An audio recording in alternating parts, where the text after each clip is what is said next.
Okay. Are we all ready here? Yeah, so what do we want to start with? Well, should we introduce the name of the show? What are we going for? Let's talk about that. What Yeah, did we do? What do we officially decide on? Because I don't know if I like the axe. So I think it's funny. We've got Maggie and the axe, and then another one that guy on Twitter recommended was Return of the Mac. But that's that's too on the nose. We got to right on it. Yeah. Maybe I like Return of the Max. I think maybe arrival of the Max. You can't just blatantly steal the whole thing. I found out that Sources Say was a Ringer podcast 5 years ago. After I already published mine, 2 episodes of mine, and somebody DM'd me and was like, "Oh my God, you guys can't do anything original. This was definitely a Ringer podcast 5-6 years ago." I'm like, we can't do anything original. So Spotify, and look where you are. So I guess should we just do a TBD still, or maybe we'll just make the name and then go? No, call it. You call it as you introduce the show, and that's gonna be what we do. You or Maggie. Okay, sure. I'll let Maggie be the final say. Sounds good. Hi everyone. It's the Millenials of KSR. We're back with another episode. It's Maggie Davis, Jack Pilgrim, and Zack Gagan. We don't have an official name for our show again, but that's where you all come in. We're going to talk about that here in a second. But first, how are you guys doing? Welcome back. I have better internet connection this week. Thank God, because last week your mid frozen segments were just a little bit too much. So we're very happy that you're here in full HD audio and video.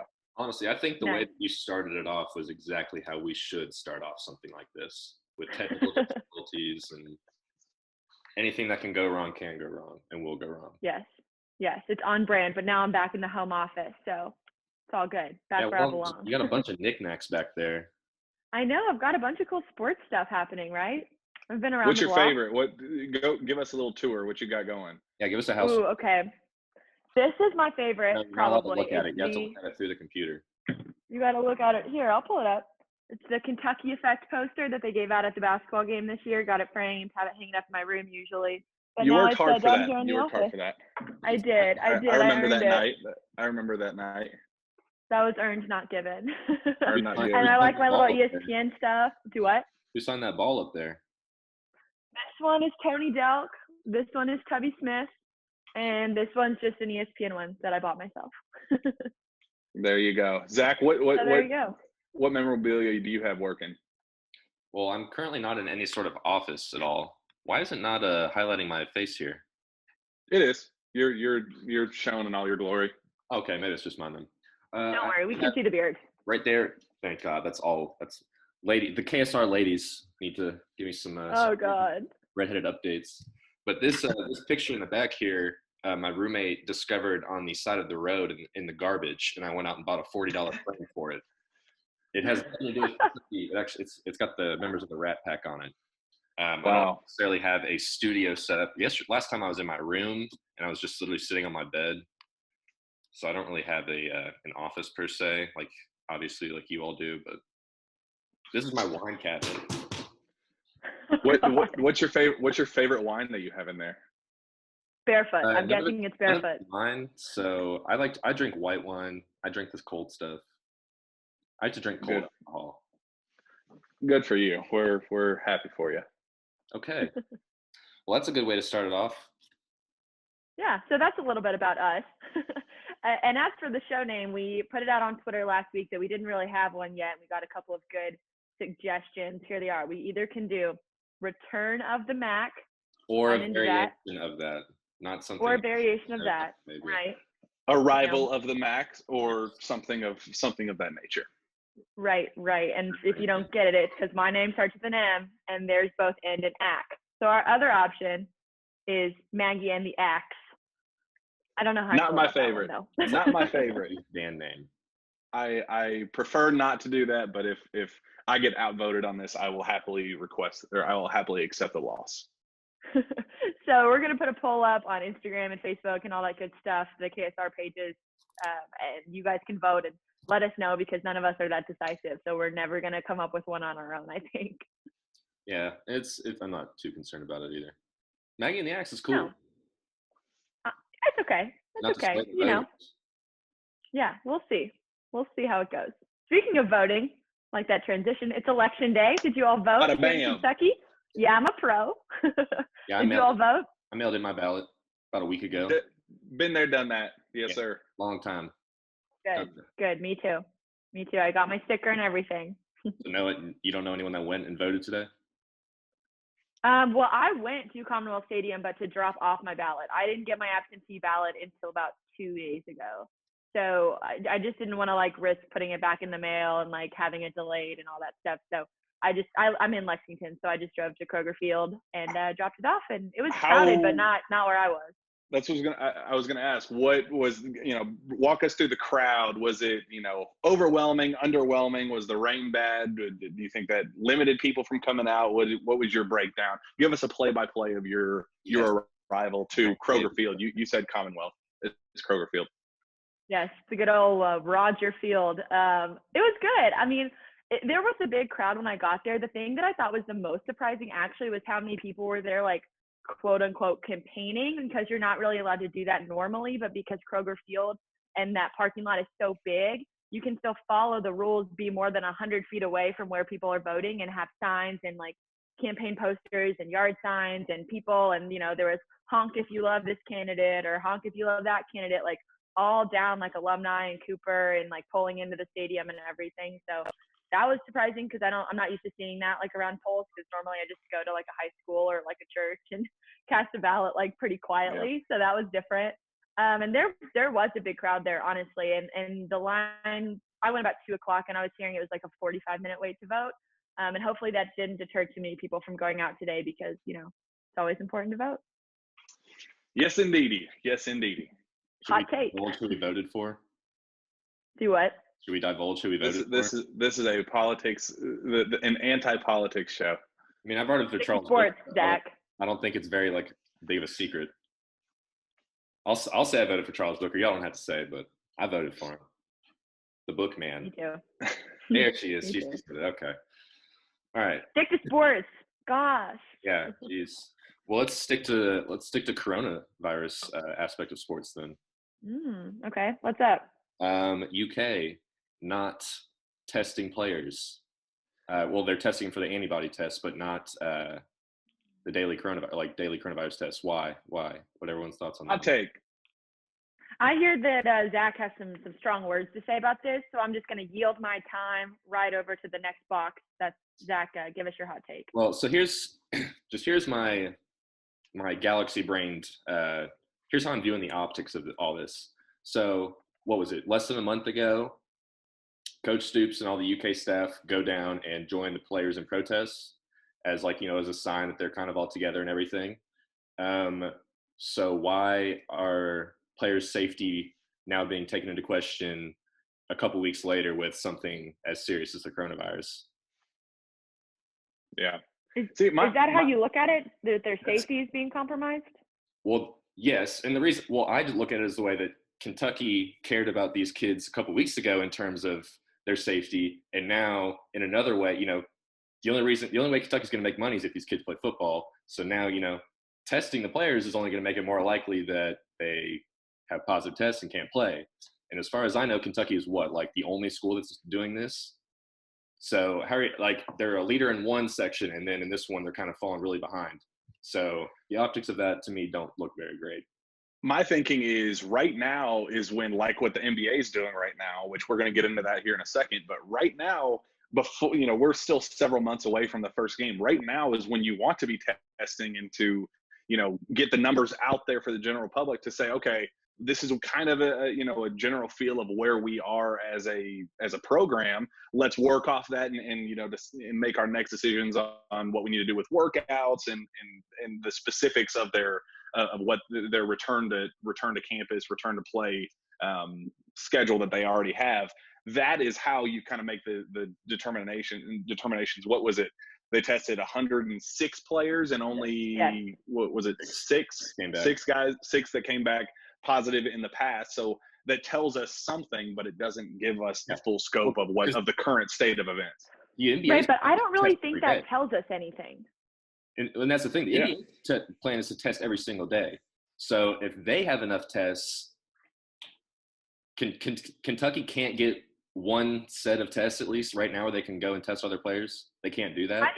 I just don't understand the purpose of the antibody test in this situation. I mean, we as a world, we don't even know if people are really ever immune to it just because you had it X number of weeks ago. Like I think at one point that was being thrown around. Then the CDC, et cetera, was saying, oh, we don't actually know that some people are getting it again or they're having it and it's not really ever going away. We don't know. And I just think in this disease where we really don't know what's going on and we don't know what's going to be going on for the near future, what's the harm in just testing? Just honestly doesn't make sense to me.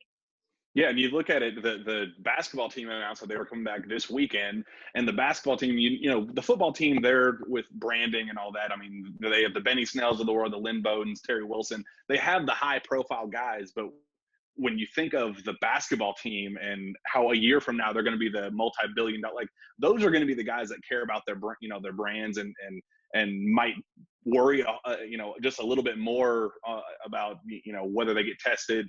You know, I might have said this on last week's show, but one of the parents said, you know, when I send my kids off to campus, I want you guys to make sure that you treat him with total respect, that he gets all of the treatment that he needs. Like they're very kind of walking on eggshells about how they're handling all this, and they want to ensure the biggest form of safety as they possibly can. So I'm very interested to see if, because there's such a small number of basketball players, if they get tested, if they kind of treat them a little bit differently, just because it's only 13 to 15 kids as opposed to 110 kids. So yeah, I think this weekend is going to be pretty significant about the how things move forward on just the campus in general.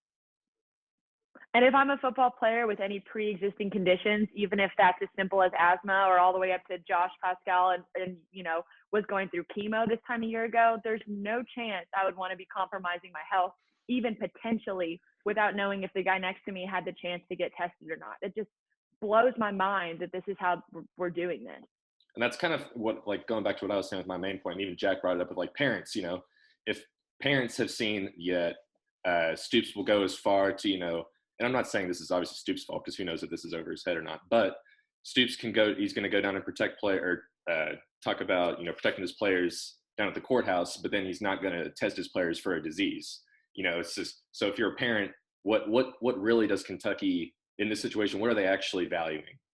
Like, are they valuing the image or are they valuing the safety of their players? That's kind of where I'm at. That's why I said it presents some bad optics in my mind. And when you look at what Josh Pascal, he did a Zoom interview with all the media a couple of weeks back, or I guess it was just a week. Time is kind of irrelevant to me at this point. Time is not real right now, Jack. Time is not real. I don't even know what day of the week it is, honestly. But when he did that interview with the press, he said that it was basically you wake up, you fill out a piece of paper, and it says, "Are you feeling sick? Are you, you know?" I mean, it was all personal evaluation. They take your temperature and that's it. Like, that's the extent of it. There could be so much, you know, back and forth things that could change hour by hour, day by day with it. It really, I mean, Zach, I think you bring up a great point, that it really does feel like it's 100% for optics more than the actual well-being. I mean, you look at that first day when Clemson's results came back, when LSU's came back, and they said, "Oh, they're isolating their thing," and everybody immediately said, "Oh, college football's canceled." It was the quick reaction, but now people are like, okay, well, those guys got tested. They all got, you know, whether they got it or not. I know LSU, some were quarantined that didn't necessarily have it, but they had been exposed. But those two schools now have their list of guys that have it and that don't. They can quarantine those guys and make sure that they're okay and get back, you know, in 2 weeks or whatever, to make sure that they're safe and healthy. So short term, it was a bad look with a high number, but long term, who's going to be better off, UK or Clemson and LSU? Right. And we don't know. I mean, like you said, this is really changing like day by day, even hour by hour. So more information could come out, especially we don't even know really when college football is coming back. We have a long time for schools to change their plans. And I do think that's an option too. Like, I don't think UK is going to be sticking with for the next 3 months. They could change their minds tomorrow. Oh no. Is this happening again? Maggie. What? Mine's fine. You just went out. Went out for like 5 seconds. Am I back? Mine was totally fine, I swear. I can Sure, do it, it's not me. You're good now. Okay, what's next, guys? We can talk about NBA kind of going on to the keeping on the coronavirus tag. Go for it, Zach. This is your baby. All right. Well, I guess a bunch of bigger news kind of dropped today where 4 players from a Western Conference playoff team tested positive, 2 members of the Phoenix Suns tested positive, and Nikola Jokic of the Nuggets all tested positive. And that is as Orange County's, that is the county seat in Orlando, as their numbers continue to rise over the last 12 days or something like that. It's the percentage of cases that are coming back positive is what's rising. That's the number that's really scary. Their numbers at like over the last 12 days is like 17% or something. So, and obviously there's still, I kind of did a big thing on this for KSR that's going to go up later. Spoiler. Ooh, But Shameless plug. But they're going to have plenty of time to like the players that have tested positive now are going to have plenty of time to recover. But the thing with Jokic, they said he's not going to be able to come to the USA for a while now. And teams are going to start meeting up here in like a week. So if this dude's already going to be behind on a schedule that's already tight-knit and is already behind itself, like things are just already kind of setting themselves up. And then you saw like Davis Bertans and Trevor Ariza said they're not going to play, which is like, whatever. Like, I honestly understand why Bertans doesn't want to play. A lot of people are giving him shit, but why would he want to play? It doesn't make any sense to play for. He's up for a $15 million a year contract. Bertans is going to be a full-time starter for like the next 10 years. So he has no incentive to come back and play these 8 games. And same with Trevor Ariza. Why would he want to do that when he'd rather go see his kid? So isn't he in a big custody battle? Or I thought that's what I read. I mean, it was like wow, I really need to see my kids right now. Playing basketball, being isolated from them for the next 3 months is like the last thing I want to do. So those two, I don't blame either of those two at all. And I think I saw a couple people tweet when the first string of guys got, the positive test came back. There was a string of people going, cancel the league. They just need to go ahead and cancel right now. It's just like, let's not overreact. You look at the guys like Woj, look at the guys like Shams. Those the guys that are in this stuff. If they're not freaking out about it and stressing out about every single positive test, it's because they know that teams are expecting to get these positive results. That's why they're testing right now before they even think of going down to Florida and isolating themselves away. They're going to try to nip it in the bud right now, and then slowly ease them into the bubble down there. And yes, the bubble could very well pop here in the next couple of weeks, but the people that went crazy over one positive test with Nikola is like, okay, let's calm down just a little bit. Like, teams are expecting this. Let's ease into it and see where we are once we get down to Florida, and then determine if this is a big, massive mistake or not. The phrase "ease them into the bubble" in Orlando, when we're talking about the NBA in July, is something that just honestly cracks me up. I can't believe we're talking about this. I know we've all sort of like, gotten over it at this point. Like, this really is sort of like a new normal, whatever. But when you just break down like some of the phrases Jack just said, like that's like normal life, it's hilarious. We're going to ease them into that bubble. Yeah, it's something I'm very excited for. And that's kind of, I'm dying for it, just like everybody else out there, but I also care about the well-being of these guys and making sure that this is done in a safe and healthy in a healthy manner. But I'm telling you, I am so excited to see I'm dying for it to happen because I love sports, but at the same time, just to see this thing, what the hell will happen? I mean, it's going to be like going to an AAU event in the middle of the summer to see, 16, 17-year-old kids play basketball, but it's going to be, guys making $30 and $40 million a year. Like anything we've ever seen ever. Yeah, it's unprecedented. Crazy. It doesn't even begin to express it. Well, and you're going to see some basketball this weekend, right, Jack? Oh, I am. Or tomorrow. I'm going tomorrow. So wow. I guess I don't know when this is going live. So it's going to be what day is today? Tuesday. It's going to be Wednesday afternoon. I'm going up to Northern Kentucky to go see Dante Allen work out. So we get to I get some basketball in my life before he goes down to Lexington. And this weekend I talked to 5 parents over the last 24 hours, and they all confirmed that the 28th is the date. I know UK was kind of vague when they put that date out. They said that's when we're going to begin the screening process, but they didn't say, is that when every single player is going to get on campus? So there's some, I was a little uncertain about that. So I confirmed that 4 of them are going to be there. Terrence Clark will be here. Devin Askew, Dante Allen, and Cameron Fletcher. Or no, not Cameron Fletcher. I'm missing one. I don't know. I can't think of them off the top of my head. Wow. Keon Brooks. Keon will be here, and then Cameron Fletcher. His mom said that she wasn't 100% certain of the exact date that he's going to be allowed there. She said she wasn't certain if everybody's going to be allowed back on the same day, if they were going to kind of do smaller phasing in. Might just be throughout the week. Bring in 4 guys the first day, 4 guys the next, whatever. But it's going to happen in the beginning of next week. We're all going to get the UK basketball players on campus. They're going to get in their own little isolated bubble between the Joe Kraft Center and the Wildcat Lodge. And I think by this time next week, we should be getting some basketball highlights. They're going to be in the gym. They're going to be working out. Nice. So here comes basketball. Let's get this thing rolling. Let's see if we can make it happen. I love it. And I think those guys are going to have so much fun together on campus. I mean, UK is like a ghost town right now. Like no one is on campus. Like no one's doing anything. It's going to be just that team in their own little, like you said, little private bubble between those 2 buildings.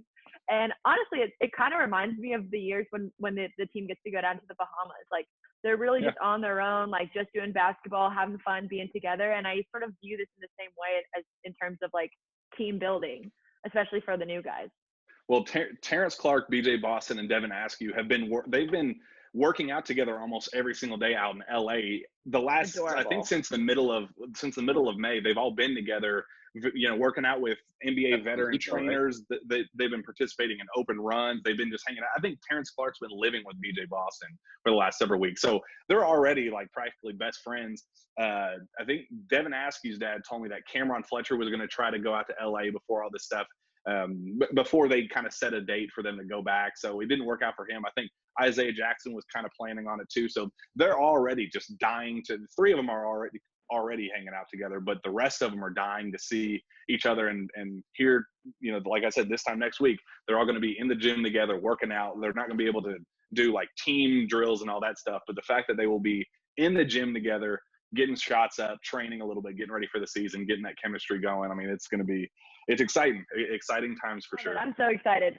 What else do we have to talk about today? What's the late breaking news? Touch on Cade.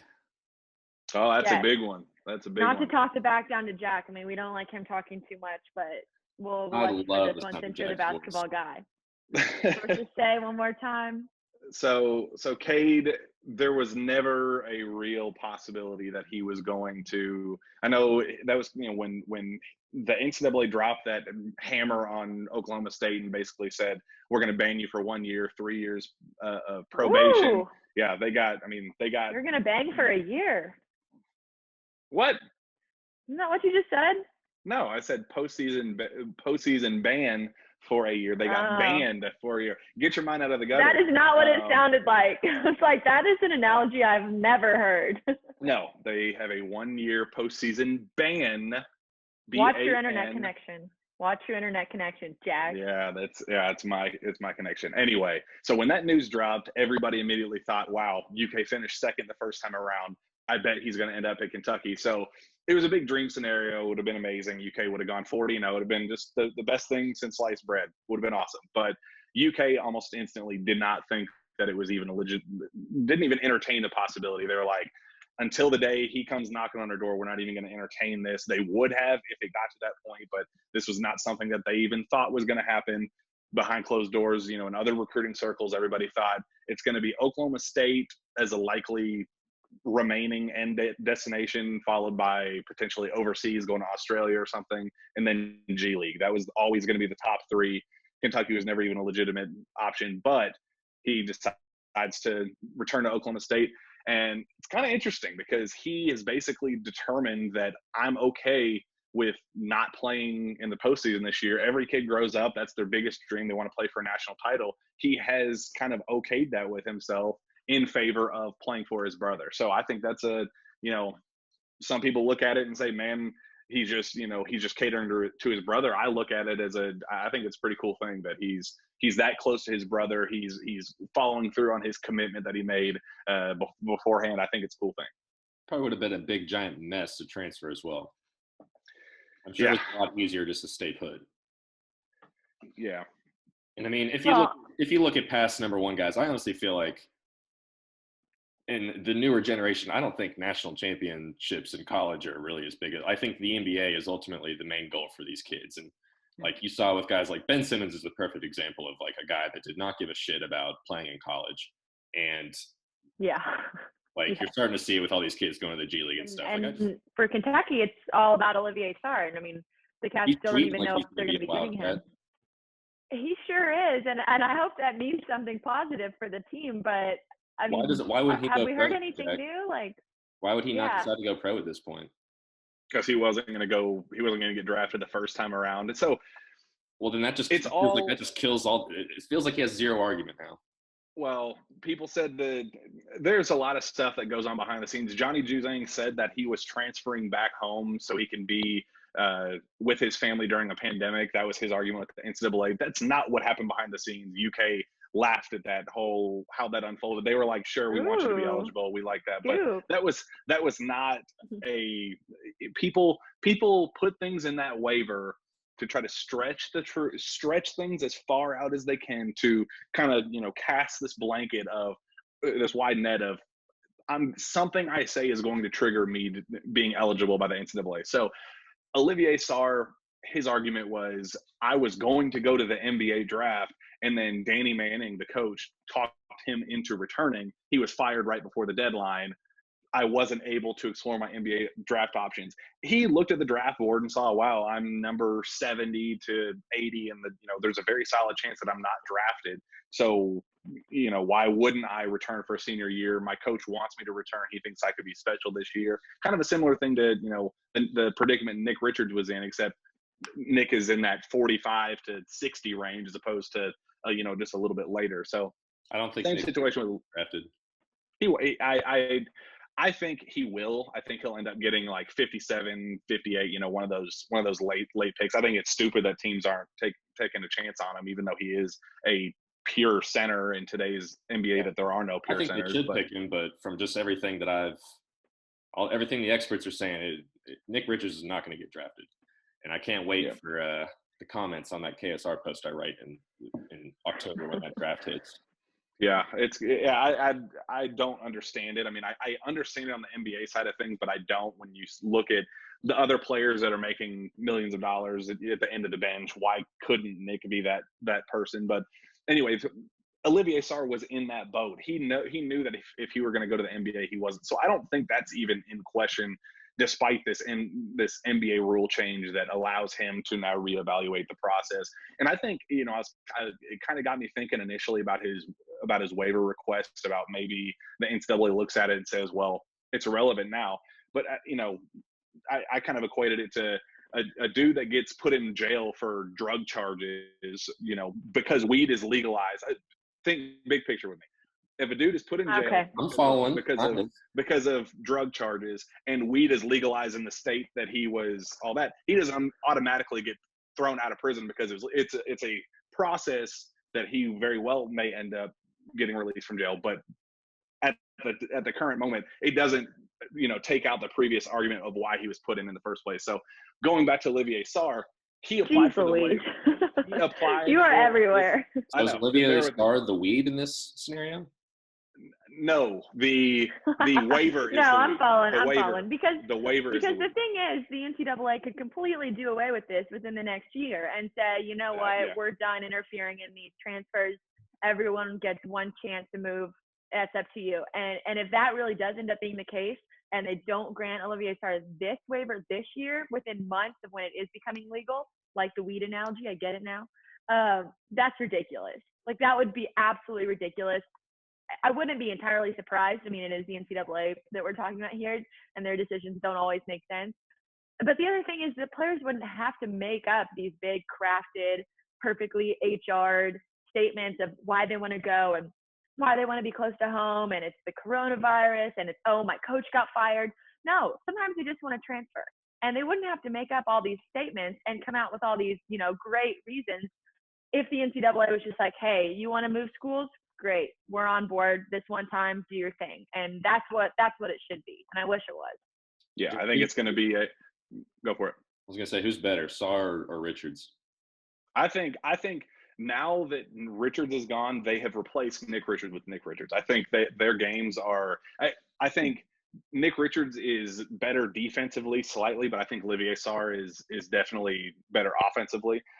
So between the two of them, you're getting a 13-9 guy is leaving the program, 14-9 guy leaving the program, and you're bringing in a 14-9 guy to come in who has put up 30 and 17 against Notre Dame, 25 and 8 I think against Duke. Like, this is a dude that has put up legitimate numbers against legitimate competition. So this is I talked to Jeff Goodman, who he's UK fans' favorite media guy on the planet. They just love everything about him. What's crazy is I had him on my podcast, and it was like people were like, "Oh, I'm not going to listen to that." But I thought it was going to be like one of those. They say they're not going to listen to it.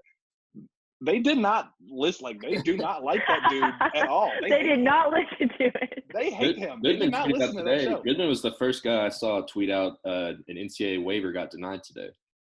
Yeah, that was a different circumstance.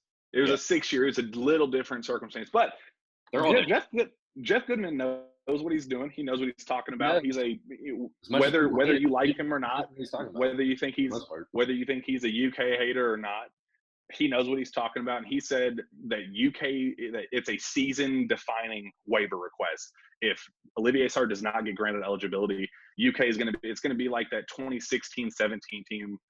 I think, whatever the Tyler Ulis, Jamal Murray year is with Scal, it's going to be that year.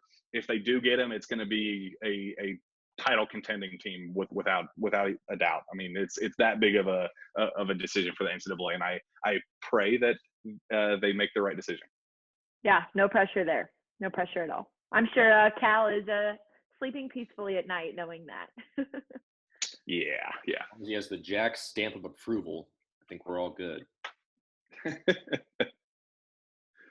right. Does anyone have any closing remarks? I'm keeping us on a timer today. We blabbered on for too long last week, so I'm going to say one more thing about the NBA, and it's not going to be it's going to be a somber note. I'm going to kind of go. Jack has got the optimism, and I've got the pessimism on the NBA's return. Uh-oh. So what I'm just going to end on here is, until these cases start to go down, I don't see how this thing goes on without a multitude of issues along the way. Well, I'll be my optimistic self, and I'll say I trust, like I said last show, I trust Adam Silver. If he thinks that this plan is going to work, if he has implemented, the proper safety, protocols, and he thinks that this is going to all work out, I'll trust him on this. Like I said, I just want to see them get down there and then make a decision. I'd hate for them to get scared before even trying this thing. And I think it'll happen no matter what. I think they go down there and try it no matter what. That'll happen. That's all I care about. Relocate or anything like that. Like, they're going to go down there and try it, but I think there's going to be a lot of factors and we got a month. So a lot of things, a chance. All these players, we can get the tests down if they can get the cases down and get the tests up in Florida. Things can change entirely in a whole month. But at the rate they're going right now, I am not going to express any optimism. Well, putting our hopes and dreams in the state of Florida, doing the right thing, and it's a terrible idea, and it does not make me feel confident. But fingers crossed, I guess. We'll see. Yeah. I'm hoping. Me too. Anything else? We calling it? I'm still not going to watch baseball. I'll watch baseball. I'm going to try it. 60 games. With only 60 games. Are the players even going to play? They're forcing to play. I think so. With 60 games, that's something I can get invested in. I couldn't care less if, the 162 games is something that once you get to like game 90 or 100, it's just like, all right, let's move this ahead to the postseason. Second inning, I'm tired of it. You go to a game. That's the perfect. Yeah, you have to go in person. I've been to plenty of Lexington Legends games, and I've caught many a foul ball, and that's an experience. That is a right. Every Lexington dollar beer night. You're just there for dollar beer night. We all know that deal. Well, when I was 9, I wasn't exactly. Yeah, you're right. Actually, when I was dollar beer night. And the soft serve. Yeah. We'll see. I don't think baseball's coming back. I mean, No. I think it will eventually, maybe, but I'm just as pessimistic about that as Zach is about the NBA, I think, because they're figuring out the logistics of how many games they're going to play and what they're potentially getting paid, they haven't even really started releasing their actual plans for keeping people safe. And baseball teams are a lot bigger than NBA teams. Well, they want to start That's the what season. took the NBA so long. That's what took the NBA so long to come out with their plan, was they had to figure out how many people were allowed to play ping pong at the same time. And baseball hasn't even started that process. So we've got time. Well, they agreed to a deal while we were recording. 60-game season, training camps July 1st. One last health and safety hurdle to get over in Major League Baseball. One last safety hurdle. And Major League Baseball will be back a week from tomorrow. Is that one last safety hurdle the global pandemic? Yeah, that's it. Hurdle we all have to figure out. That's pretty easy. Yeah, Jack, just a small hurdle. Jack, can you end us on a pessimistic note? What are you not optimistic? What in life has just got you down? I don't like this. I want to end on a happy note. Well, you'll enjoy my response. I am the regular route. Listen. I am an eternal optimist about anything. I could be seeing death in front of me 100 feet, and I'll think, man, I still got 99. That's just how I work. I think life is beautiful. I love everything about it. I hope everything works out, and if it doesn't, we've already been sitting out without sports for 4 months. I'm cool. We'll just wait just a little bit longer. I think things will work out just fine, and if they don't, we'll keep on trekking, and I'll keep watching Korean baseball. Jack's just in a good mood because he's about to travel internationally in the middle of a global pandemic. That's what. Okay. Whoa. Where did you just come back from last week? Where did you come back? The United States. I was in the United States. Where? I drove to Alabama. I drove. Where was it? Okay. Alabama. Jamaica, where I just got, has had 660 confirmed cases, 10 deaths in its entirety. Where Zack just came back from Boston. What about that airplane you're getting on? What about the airplane? Zack, how was that airplane? Kind of sketchy. I had a stranger sit next to me and I asked him to move. Huh. Well, I purchased the seat, and I have my own row. I'm good.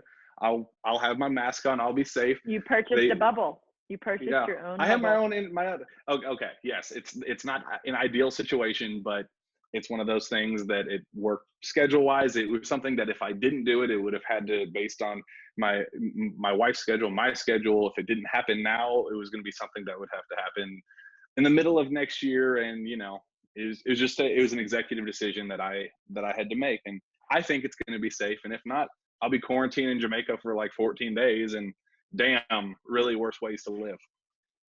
Right. Well, we'll give you more hell for that next week. That's all we've got this time. Thanks for watching another episode of We Don't Have a Name Yet. Vote on that later. That's it. Bye, guys.